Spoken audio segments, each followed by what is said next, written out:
Fabian Picardo set out what he said were inaccuracies and omissions in the report, which amount to an attempt to mislead the House, adding he would make an amendment to reflect this. The principal auditor, he claimed, had wanted to draw political blood. Highlighting the section dealing with the government's media director, he said it was false to have implied he had not been due a gratuity on termination. The contract, he said, had a 25% gratuity provision per year of service, a practice stopped by the GSLP Liberals but included in his renewed contract, renewed from the GST who had employed him. Fabian Picardo claimed the media director had actually taken less than he'd been entitled to in overtime, as he'd worked long hours over 15 years and never claimed any. This, he told the House, had been a money-for-value payment. On the principal auditor's assertion that he had received no reply from Number 6, the Chief Minister said that not only had he been copied into the termination letter, but there had been an exchange of emails, even though there had been no substantive reply by the time the principal auditor retired. The Chief Minister criticised the fact that the principal auditor had not given the individual or the government a chance to explain, or had been told there would be adverse findings against them. He described this as a jaundiced, partial, legally flawed way of reporting.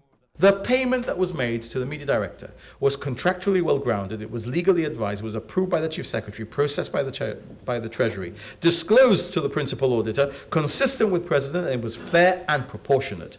And the report's treatment of it is factually flawed, procedurally unfair, legally unsound, and clearly politically motivated, Madam Speaker. The Chief Minister then moved on to procurement procedures, saying the 4 contracts highlighted by the Principal Auditor had been a small fraction of 270 public tenders and 214 open awards. These, he said, were statistics of a government that embraces open competition. The 4 tenders in question, he added, were handled transparently, lawfully and in accordance with the relevant legal framework.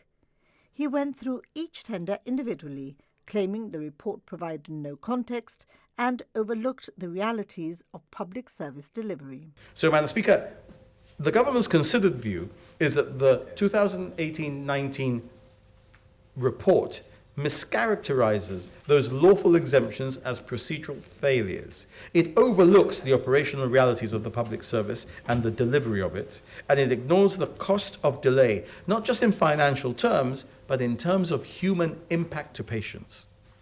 And it fails to appreciate the strategic importance of these projects to our national interest. The leading counsel is clear in the advice he's given the government, and he considers that the report misrepresents lawful discretion as procedural failure. We're further advised that the report fails to reflect the evidence already provided to those involved in the audit process. And indeed, we're advised that the report does not acknowledge the broader procurement context or the legal exemptions that were plainly applicable in these cases. The report's conclusions, he said, were unsustainable when tested against the law and facts. He added that across all 4 cases, the report appears to have overlooked or downplayed the legal justifications and evidence that were provided to the auditor during the audit process. The Chief Minister will be moving an amendment on this too.